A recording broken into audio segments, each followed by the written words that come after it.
Hello friends, welcome to my channel Biology Lover. So today we are starting a new chapter of class 9th, that is the fundamental unit of life. Okay. While examining a thin slice of cork, Robert Hooke saw that the cork resembled the structure of a honeycomb consisting of many little compartments. तो जब Robert Hooke examine कर रहा था उसने क्या करा कि एक बार्क ऑफ ट्री में से अ स्लाइस ऑफ कॉर्क को निकाला. देन उसने क्या रिजेंबल किया, उसे एक स्ट्रक्चर देखा हनी कॉम जैसा. ओके तो ये जैसा कि मैंने यहाँ पे आपके लिए एक इमेज दे रखा है, ये काय का इमेज है हनी कॉम स्ट्रक्चर का. तो इस तरह का इमेज उसे दिखा consisting of many little compartments. तो ये जो अलग अलग छोटे छोटे से कंपार्टमेंट्स दिख रहे हैं ना, उसने ये सब एग्जामिन किया. Cork is a substance which comes from the bark of a tree. तो एक कॉर्क एक ऐसा सब्सटेंस है जो हमें कहाँ से मिलता है, बार्क ऑफ ट्री से मिलता है. This was in the year 1665 when Robert Hooke made this chance observation from a self-designed microscope. So Robert Hooke ने 1665 में क्या ऑब्जर्वेशन किया, ये जो हनीकॉम का स्ट्रक्चर इसे ऑब्जर्व किया with the help of his self design microscope. उसका खुद का बनाया हुआ माइक्रोस्कोप में उसने ये देखा. Robert Hooke called this boxes cell. और जो ये छोटे छोटे बॉक्सेस हैं उसने उसको क्या नाम दिया, सेल नाम दिया. Cell in Latin word for a little room. Okay, और लैटिन में सेल को क्या बोला जाता है, a little room. This may seem to be a very small and insignificant incident but it is very important in the history of science. ये हमें लगता है कि बहुत इनसिग्निफिकेंट इंसिडेंट है but it is very important in the view of history of science. Okay, this was the very first time that someone had observed that living things appears to consist of separate units. ये पहली बार था जब किसी person ने living things appear की थी in separate units. The use of the word cell to describe these units is use till this day in biology. और ये जो सेल नाम जो उसने दिया था वो अभी तक बायोलॉजी में सेल के नाम से ही जाना जाता है. Let us find out about cells. So next topic is what are living organisms made up. तो यहाँ पे मैंने आपके लिए कुछ images दे रखे हैं so that you can understand this activity better. Okay, so now we are reading. Let us take a small piece from an onion bulb. सबसे पहले एक छोटा सा पीस लेंगे हम onion bulb का. With the help of a pair of forceps, ये forceps इस तरह का स्ट्रक्चर होता है, इसे लेंगे. We can peel off the skin. अब अपन जो सबसे बाहर वाली लेयर होती है ओनियन की उसे बोलते हैं एपिडर्मिस. तो अपन उसकी जो कॉन्केव साइड होती है ना, अंदर वाली साइड, वहाँ से उसकी पील निकालेंगे फॉर्सेप की मदद से on the onion. This layer can be put immediately in a watch glass containing water. फिर हम उस पील को क्या करेंगे कि वॉच ग्लास में ट्रांसफ़र करेंगे with the help of forceps only, जिस वॉच ग्लास के अंदर पानी होना चाहिए. This will prevent the peel from getting folded और गेटिंग ड्राई. तो इससे क्या नहीं होगा कि पील जो है ना फोल्ड नहीं होगी और ड्राई नहीं होगी. What do we do with this peel? Let us take a glass slide with a drop of water on it and transfer a small piece of the peel from the watch glass to the slide. तो हम एक glass slide लेंगे. तो जो ये बड़ी वाली slide यहाँ पे आपको इमेज में दिख रही है वो उसको बोलते हैं ग्लास स्लाइड, और उसके ऊपर जो ये रख रहा है उसको बोलते हैं कवर स्लिप. छोटी वाली को बोलते हैं कवर स्लिप और बड़ी वाली को बोलते हैं ग्लास स्लाइड. ओके, सो यहाँ पे क्या बोला गया है कि हमें एक ड्रॉप लेना है वाटर का और उससे हमें ग्लास स्लाइड के ऊपर ड्रॉप करना है. फिर हम क्या करेंगे, ट्रांसफ़र करेंगे उस पील को वॉच ग्लास में to the slide. Make sure that the peel is perfectly flat on the slide. ये बहुत इंपॉर्टेंट है कि जो वो पील है ना वो परफेक्टली फ्लैटेंड होनी चाहिए, उसमें कोई एयर बबल प्रेजेंट ना हो. इस बात का हमें ध्यान रखना है.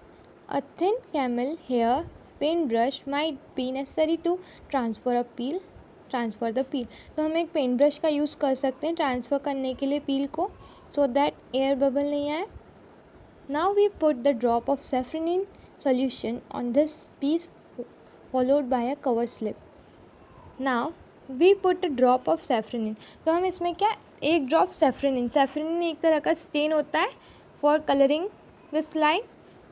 तो सेफ्रोनिन सॉल्यूशन का एक ड्रॉप डालेंगे उसके ऊपर, पील के ऊपर, और फिर उसके बाद हम उसके ऊपर कवर स्लिप को लगा देंगे जैसा कि इस इमेज में वो लगा रहा है।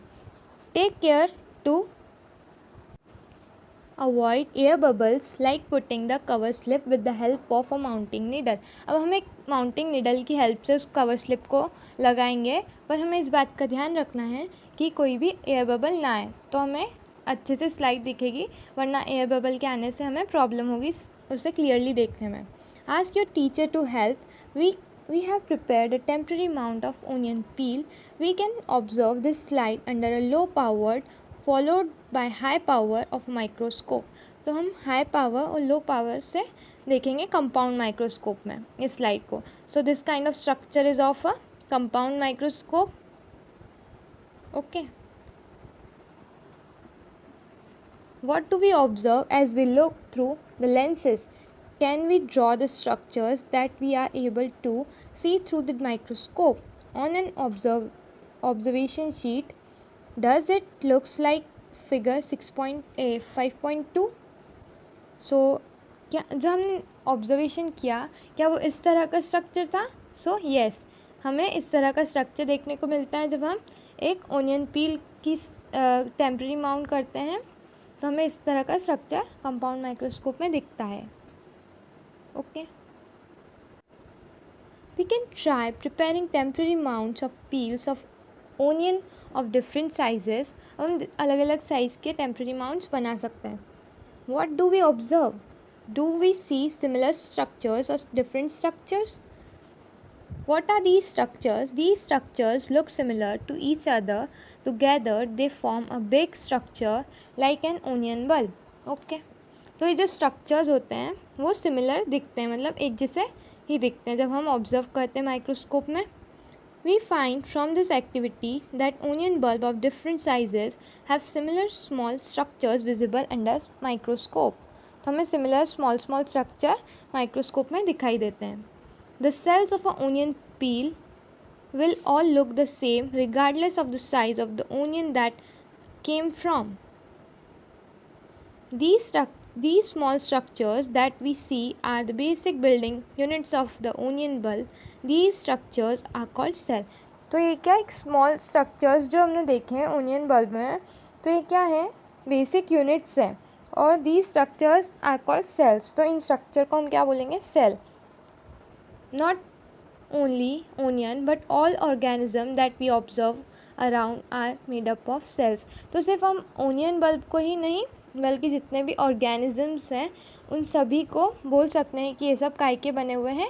सेल के बने हुए हैं। तो cell is the smallest unit of a living organism. However, there are also single cells that live on their own. तो ऐसे बहुत सारे सिंगल सेल्स भी जो उनके खुद सिर्फ सिंगल होते हुए भी वो ज़िंदा हैं। तो अब ये जो येलो बॉक्स गिवन है, it is very important from examination point of view and many questions can be asked from this box. Okay, so read it carefully and understand it. Cells were first discovered by Robert Hooke in 1665. तो सबसे पहले cell की discovery किसने की थी? Robert Hooke ने की थी. कब की थी? In 1665. He observed the cells in the cork slice with the help of a primitive microscope. तो जो रॉबर्ट हुक था उसने क्या ऑब्जर्व किया था, मतलब कहाँ देखा था सबसे पहले सेल को? एक कॉक स्लाइस में देखा था, और काय की मदद से देखा था? एक प्रिमिटिव माइक्रोस्कोप की मदद से उसने उसे ऑब्ज़र्व किया था फर्स्ट टाइम. नेक्स्ट जो है ये दूसरा साइंटिस्ट है, that is Leeuwenhoek. In 1674 with the improved microscope, अब इस बहुत इम्प्रूव्ड माइक्रोस्कोप इसने लिया और इसने काय की डिस्कवरी की? इसने लिविंग सेल्स की डिस्कवरी की, और उससे वो पहली बार लिविंग सेल कहाँ पर मिला? पॉन्ड वाटर में मिला. Okay, discovered the free living cells in the pond water for the first time. It was Robert Brown. अब एक दूसरा साइंटिस्ट आया, दैट इज़ रॉबर्ट ब्राउन. तो इन 1831 इसने काय की डिस्कवरी की? न्यूक्लियस ऑफ द सेल की. उसने सबसे पहली बार न्यूक्लियस को डिस्कवर किया. Who discovered the nucleus in the cell? फिर एक और साइंटिस्ट आया पुरकिंजे इन 1839 कॉइन द टर्म प्रोटोप्लाज्म। तो इसने एक नई टर्म कॉइन की that is protoplasm for the fluid substances of the soil. Okay, तो जिस फ्लूइड सब्सटेंस प्रेजेंट होता है ना सेल में उसे क्या बोलते हैं, प्रोटोप्लाज्म। और ये प्रोटोप्लाज्म फर्स्ट टाइम टर्म किसने दी थी, पुरकिंजे ने दी थी। The cell theory that all plants and animals. अब एक बहुत इंपॉर्टेंट थ्योरी आई that is the cell theory. ये बहुत बार एग्जाम में पूछा जाता है वाला question, so please listen it carefully. The cell theory that all plants and animals are composed of cell. तो जितने भी प्लांट्स एंड एनिमल्स हैं वो काय से मिलके बने हैं, सेल्स से मिलके बने हैं। And that the cell is the basic unit of life. ये बहुत इंपॉर्टेंट लाइन है, जो सेल है ना वो बेसिक यूनिट है लाइफ का।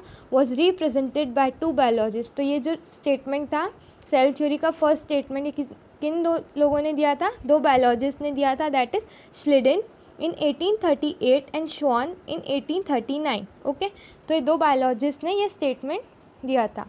अब जो एक नेक्स्ट स्टेटमेंट आता है सेल थ्योरी का, देखेंगे अब हम। The cell theory was further expanded by Virchow. अब इसे सेल थ्योरी को और एक्सपांड किया वर्चाउ ने। Okay, that is second point इसने सेल थ्योरी का दिया in 1855 by suggesting that all cells arises from pre existing cell.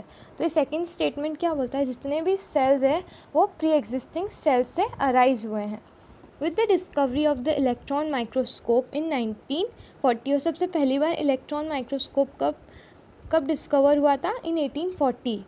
It was possible to observe and understand the complex structure of the cell and its various organelles. The invention of magnifying lenses led to the discovery of the microscopic world. It is now known that a single cell may constitute a whole organism as a amoeba. अब बहुत सारे single cell से मिलके जो organisms बने हैं जैसे कि amoeba, Chlamydomonas, Paramecium and bacteria. These organisms are called unicellular organism. Uni is equals to single. तो ये जो ऑर्गेनिजम्स है जैसे अमीबा, पैरामीशियम, क्लेमाइडोमोनाज एंड बैक्टीरिया, तो ये जो ऑर्गेनिजम्स है ना ये सारे कैसे यूनिसेलुलर ऑर्गेनिजम्स है। अब यूनि का मतलब ही क्या होता है, सिंगल। तो जो सिंगल सेल से मिलके जो ऑर्गेनिजम्स बनते हैं उन्हें क्या बोलते हैं, यूनिसेलुलर ऑर्गेनिजम्स बोलते हैं। On the other hand many cells group together in a single body and assumes different functions in it to form various body parts in multicellular organisms. Multi means many, such as some fungi, plants and animals.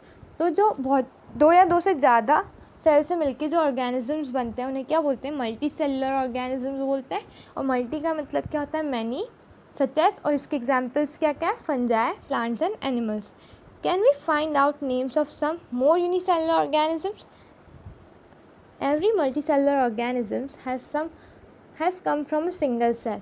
तो बहुत सारे multicellular organisms ऐसे भी हैं जो multicellular organisms हैं वो भी single cell से मिलकर ही बने। Means many single cells can form a multicellular organisms. How? Cells divide to produce cells to their own kind. All cells thus come from pre existing cell. तो जितने भी sales है वो कहाँ से आते हैं, प्री एग्जिस्टिंग सेल्स की मदद से वो नए सेल्स बनते हैं। तो यहाँ पे एक और एक्टिविटी गिवन है, we can try preparing a temporary amount of leaf peel. जैसे हमने ऑनियन पिल का एक्सपेरिमेंट किया था वैसे ही हम लीफ पिल का भी कर सकते हैं, टिप ऑफ रूट्स का भी कर सकते हैं of onion, and even pills of onion of different sizes. तो उसी एक्टिविटी से हम अलग अलग मतलब ये सारी चीज़ें लेके भी वो एक्टिविटी हम परफॉर्म कर सकते हैं। After performing the above activity let us see what the answer of the following question would be. तो हम इसके आंसर्स देखेंगे। Do all cells look alike in terms of shape and size? तो इसका आंसर होगा नो। तो इसका detailed answer मैं आपको बता रही हूँ। No, cells do not look alike in terms of shapes and size because different shapes and structures are needed for different task. तो अलग अलग शेप और स्ट्रक्चर्स चाहिए होते हैं अलग अलग टास्क करने के लिए, इसलिए उनका जो स्ट्रक्चर और शेप होता है वो एक जैसा नहीं होता है। Do all cells look alike in structure? तो इसका आंसर होगा all cells do not look alike in structure, their structure depends on the function they perform and the environment they live in. तो उनका जो स्ट्रक्चर होता है वो एक जैसा नहीं होता है, वो स्ट्रक्चर डिपेंड काय पे करता है, जो उनके फंक्शंस होते हैं और जो इन्वायरमेंट, जिस इन्वायरमेंट में रह रहे हैं उन पे डिपेंड करता है उनका स्ट्रक्चर. फॉर एग्जाम्पल, अब इसका एग्जाम्पल क्या है, a nerve cell is different from a sperm cell. जैसे कि नर्व सेल अलग फंक्शन परफॉर्म करता है और स्पर्म सेल अलग फंक्शन परफॉर्म करता है. So they do not have a like structure. Could we find differences among cells from different parts of a plant body? तो इसका आंसर होगा yes, we can find. And the next is what similarities could we find? तो हम क्या similarities find करते हैं? तो इनमें जो कॉमन सिमिलैरिटी होती है वो क्या होती है? सेल्स में उनका न्यूक्लियस एक कॉमन सिमिलैरिटी होती है सभी सेल्स के लिए. Some organisms can also have cells of different kinds. अब बहुत सारे ऑर्गेनिजम्स ऐसे भी हैं जिनमें अलग अलग काइंड के सेल्स प्रेजेंट होते हैं. Look at the following pictures, it depicts some cells from the human body. अब कुछ ह्यूमन बॉडी के सेल्स यहाँ पे गिवन है, जैसे कि smooth muscle cells, blood cells, a nerve cell. I have given a better diagram for you in this nerve cell. You can study this. Ovum, sperm, bone cell, fat cell. Okay, so these are the various cells from the human body. So इसके आगे अब हम next video में देखेंगे. Okay, so if you are liking my videos then please like, comment and subscribe. Thank you.